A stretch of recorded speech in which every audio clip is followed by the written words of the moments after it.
గెలవాలంటే మన బలం రెండింతలవ్వాలి. దానికి ఒక్కటే మార్గం,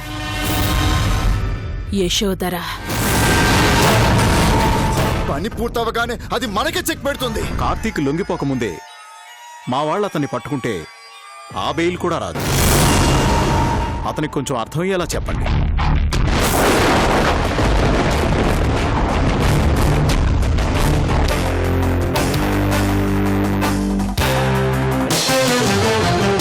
చంద్రముఖి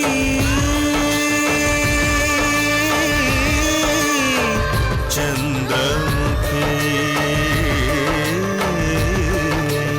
ఏ పెగు నిన్ను కన్నదు గాని ఏ రగబంధం ఉన్నదో గాని మనసు తెలిసిన మనిషొకరుంటే నీకు చాలమ్మా. నీ చిట్టి గుండెకు గుప్పెడు ప్రేమే తోడు నీడమ్మా. తొణకని బెణకని వెనకడు గెరుగని ధీరవనితవు నీవేనమ్మా.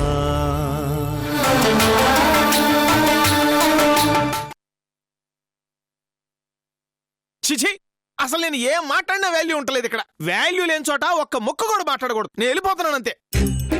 అయినా ఎవరికి వెళ్ళిపోతే నాకెందుకు, ఏమైపోతే నాకెందుకు. ఆ భద్రావతి తక్కువది కాదు మమ్మీ. మనల్ని యూజ్ చేసుకొని మనల్ని చంపే రకం. భయపడకు జలజ, మనం దానికన్నా ఒక్కడుగు ముందే ఆలోచిద్దాం. మన పని అవ్వగానే మన చేతికి మట్టి అంటకుండా దాన్ని ఫినిష్ చేద్దాం.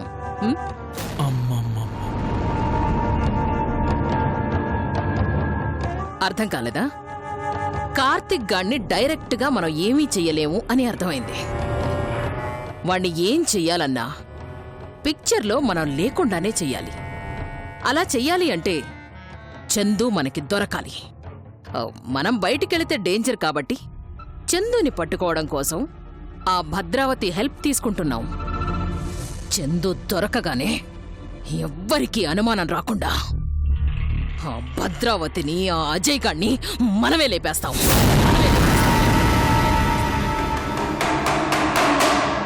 ఆ కేసుని కార్తిక్ గాడి మీదకి నెట్టేస్తాం. నిజానికి కార్తిక్ గాడు చంపింది మాఫియా వాళ్ళని కాబట్టి వాడికి శిక్ష తక్కువగానే పడుతుంది. దానికి తోడు భద్రా అజయ్ల హత్యల్ని కూడా వాడి మీదే మోపితే పాత కక్షల కారణంగానే వాళ్లని చంపాడు అన్న ఆరోపణతో వాడికి లైఫ్ పడే ఛాన్స్ ఉంది. ఏం ప్లాన్ వేసావే? ఆ మాఫియా వాళ్ళ బదులు నిన్నేసుండాల్సింది ఇద్దరిద్దరం పోయిండేది. అలా చేసావనుకో మనకున్న ప్రాబ్లమ్స్ అన్నీ సాల్వ్ అయిపోతాయి. ఇక చందు అంటావా? ఆ కార్తిక్ గడు లేకపోతే ఆ చందుని మనం ఇష్టం వచ్చినప్పుడు చంపేయచ్చు. ఎంతెంతుంది మీ కడుపుల్లో? Super mummy. అనుకున్నది అనుకున్నట్టు జరిగితే మనకి శత్రువులే ఉండరు. జరుగుతుంది జలజ, జరిగేలా చేస్తాను.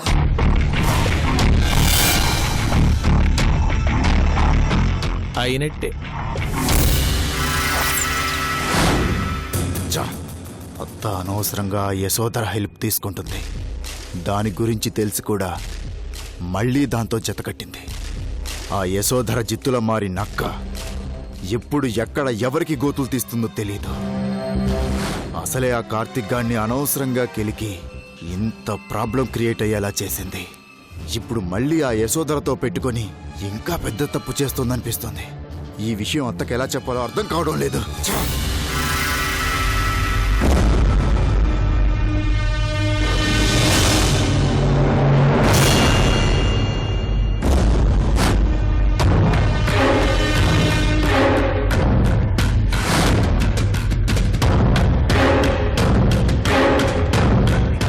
ఏంద్రా,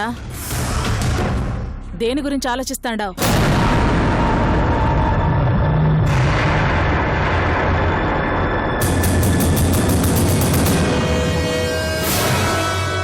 అర్థమైనది.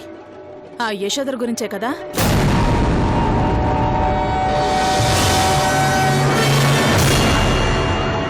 ఇదేంద్రా, మా అత్త పోయి మళ్ళా దానితో కలిసిపోయినది అని ఆలోచిస్తాండావు. అది కాదత్తా, ఆ యశోధరని అంత ఈజీగా నమ్మడానికి వీల్లేదు. ఆ విషయం నాకు కూడా తెలుసురా.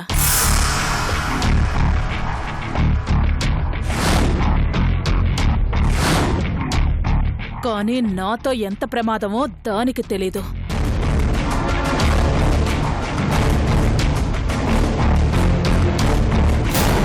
నేనేం చేయబోతుండాననే కదా నీ అనుమానం? చెప్తయ్యను. మనకు కావాల్సింది ఆ కార్తీక్ గాడు మనల్నేమీ చేయకుండా ఉండడం. అట్టా ఉండాలంటే మనం కొంచెం తెలివిగా ఆలోచించాలా.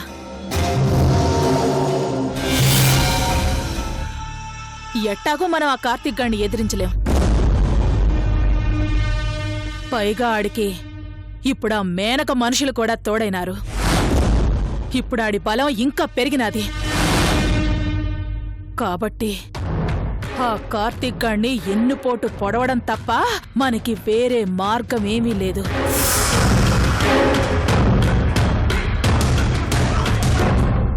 కానీ ఆణ్ణి వెనక నుండి కొట్టాలన్నా మనకున్న బలం సాలదు.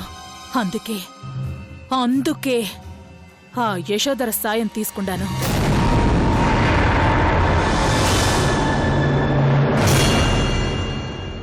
అయినా ఆడి మనోధైర్యం ముందు మనం నిలబడి గెలవడం అన్నది అసాధ్యం.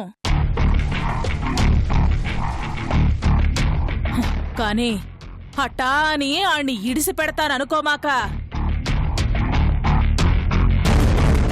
ఆణ్ణి ఇంకో రకంగా దెబ్బతీస్తాను.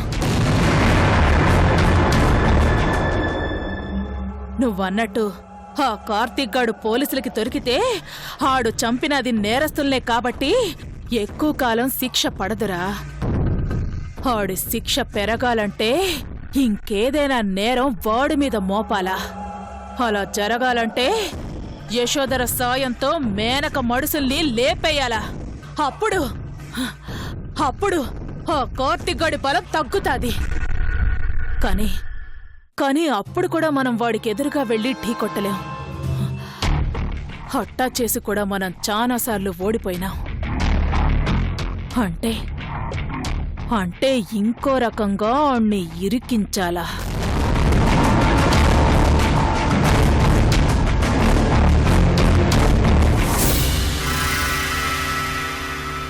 ఏందిరా, బుర్రకేం ఎక్కట్లేదా?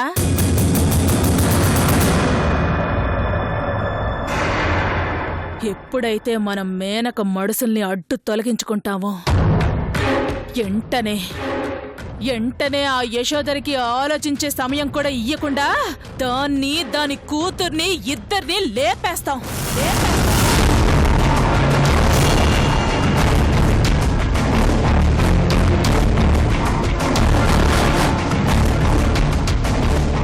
యశోధరికి ఆ కార్తీక్ గాడికి ఎట్టాగూ పాతపగ ఉండాది కాబట్టి ఆళ్లని ఏసేసినది ఆ కార్తీక్ గాడే అని రుజువు చేస్తాం.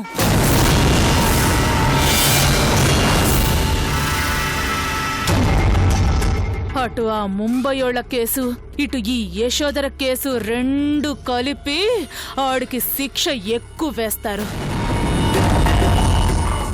ఆ తరువాత మన పరపతినంతా ఉపయోగించి జైల్లోనే ఆ కార్తీక్ గాడికి సమాధి కట్టే ఏర్పాటు చేస్తాను.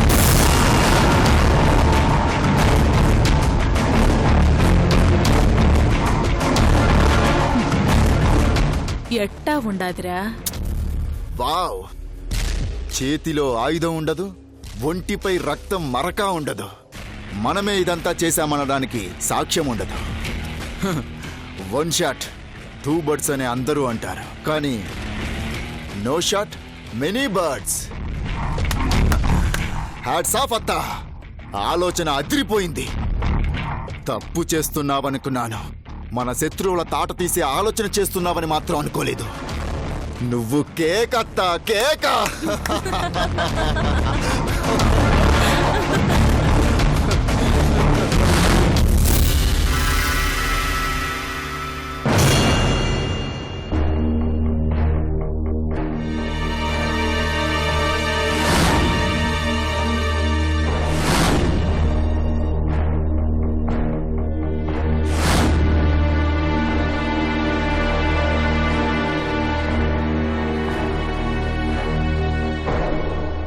ఏయ్ ఎక్కడికెళ్తున్నావే? పైకెళ్తున్నాను అమ్మగారు. రాజాబాబు గారు ఈ పేర్ల పుస్తకం తీసుకురమ్మన్నారు.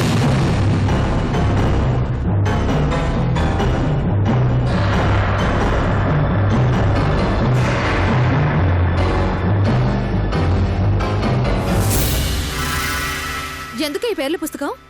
ఏమోనండి, ఆయన తెమ్మన్నారు, నేను తీసుకెళ్తున్నాను. నాకు అంతవరకే తెలుసు. అమ్మగారు, నాకు అర్థమైంది అమ్మగారు. రాజాబాబు గారు ఆ అమ్మాయిని పెళ్లి చేసుకుని ఇంటికి తీసుకొచ్చుంటారు.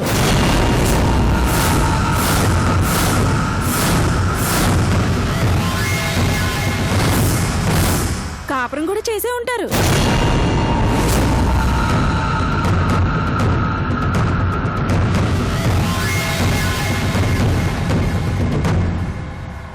ఏంటి నువ్వనేది? అవునమ్మగారు, పుట్టబోయే బిడ్డకి పేరు పెట్టడానికే ఈ పుస్తకం తెమ్మనుంటారు. నోటికొచ్చినట్టు అలా వాక్కే. అలా ఏం జరుగుండదు. గ్యారంటీ ఏముందమ్మా? ఓసై మళ్ళీ ఎందుకే మమ్మల్ని అర్థం లేని ఆలోచనలతో భయపెడతావు? రాజాబాబు చెప్పకుండా పెళ్లి చేసుకుంటాడేంటి? అయినా పెళ్ళైతే ఆ అమ్మాయి మేళ్ళో తాళి ఉండాలి కదా. నందు, దాని మాటలేం పట్టించుకోకమ్మా. అది అలాగే వాగుతుంది. నువ్వు వెళ్ళవే.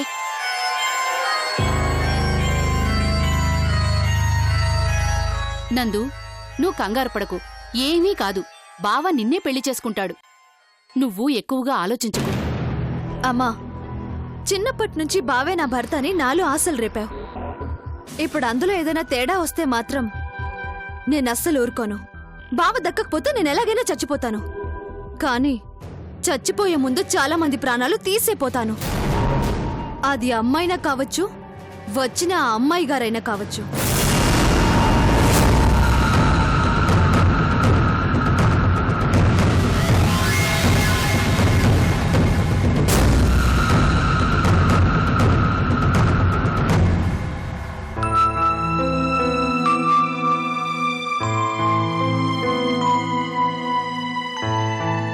రాజాబాబు, ఇదిగోండి బాబు, మీరు అడిగిన పేర్ల పుస్తకం.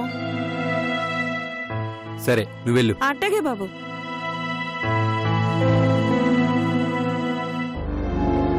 తన స్పృహ కోల్పోవడానికి ముందు చివరిసారిగా నన్నే చూసింది కాబట్టి నన్ను గుర్తుపట్టినట్టుగా రియాక్ట్ అయిందని డాక్టర్ చెప్పింది.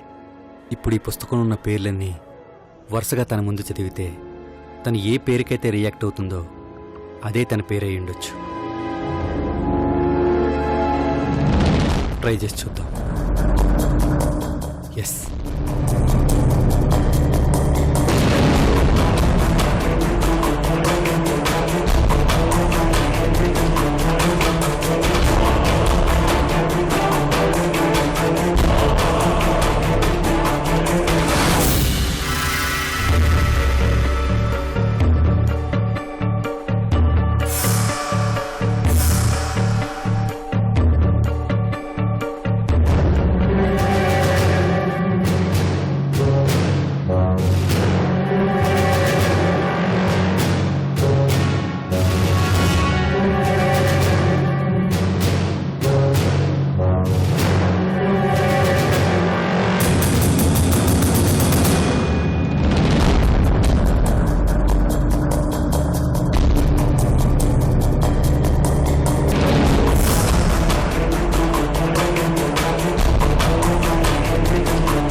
అనన్య,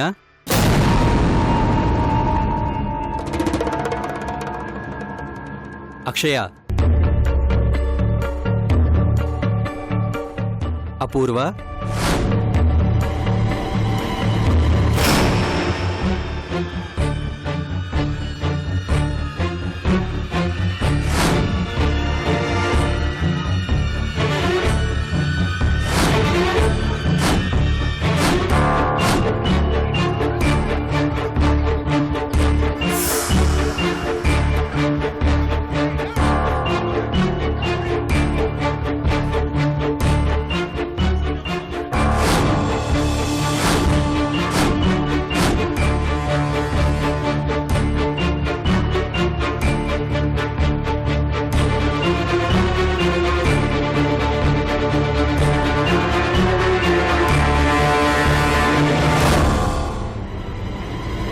బాసంతి, భారతి, భాగవతి.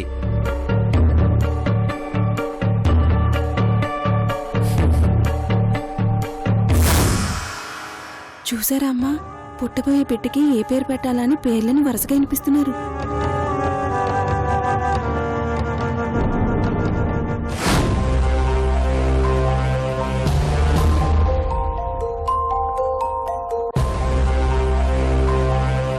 చంపాలత, చంద్రహాస్య, చంద్రాని, చంద్రబాల.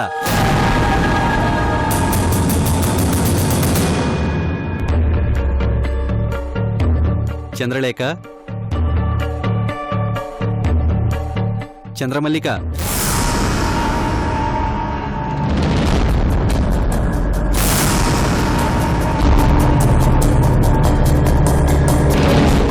చంద్రిక.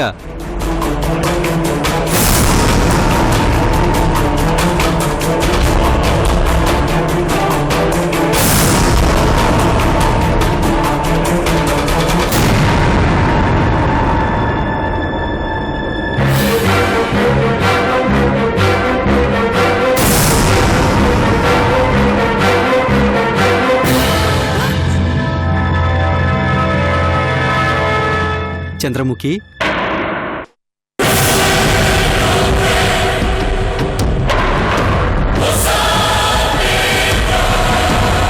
పద పద.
మళ్ళీ మళ్ళీ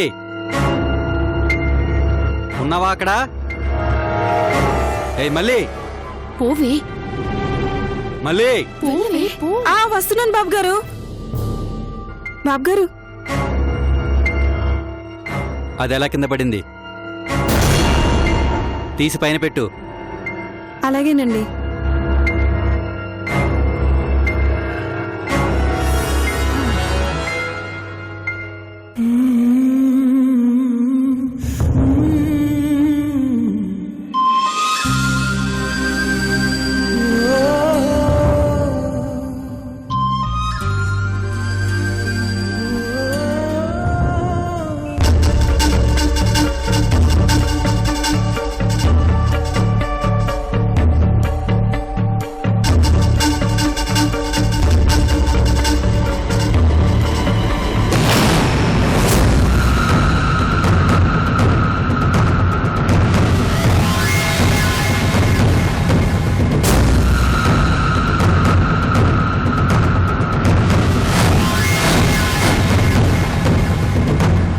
చూసారా అమ్మగారు, చూడ్డానికి పైకి అమాయకురాల్లా కనిపిస్తుంది గాని పెద్ద నంగనాచిలాగే ఉంది. రాజాబాబు గారు పేర్లు చదువుతూ ఉంటే బాగుందనో బాగోలేదనో ఏమీ అనట్లేదు. రాజాబాబు గారు కూడా ఏం మాట్లాడలేదు. తిన్నంగా పేర్లు చదువుకుంటూ వెళ్ళిపోతున్నారు. పేర్లు పెట్టడానికి ఇంత బెట్టు చేస్తుందంటే రేపు రేపు ఇంకెలా ఉంటుందో. రేపు ఎలా ఉంటుందో అనేది నేను చూపిస్తానే. వాళ్ళిద్దరూ పెళ్లి చేసుకున్నారో లేదో నాకు తెలియదు కానీ అది ఇక్కడుంటే మాత్రం ఖచ్చితంగా రాజా దాన్నే పెళ్లి చేసుకుంటాడు. అందుకే దాన్ని ఇంటికి తీసుకొచ్చాడు. రాజా భార్య స్థానంలో నా కూతురు తప్ప ఎవ్వరూ ఉండటానికి వీల్లేదు, ఉండనివ్వను. అమ్మా, బావ దాన్ని పెళ్లి చేసుకుంటే నేను విషయం తాగి చచ్చిపోతాను. చావాల్సింది నువ్వు కాదే, అది. దానంతటది ఇంట్లోంచి వెళ్ళిపోయిందా సరే, లేదంటే నేనే దాన్ని చంపేస్తాను.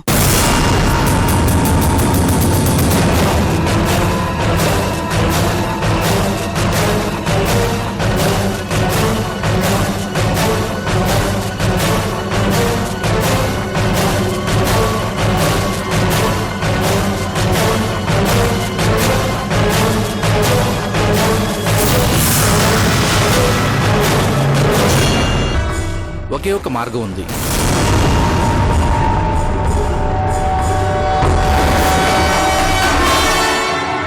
కార్తీక్,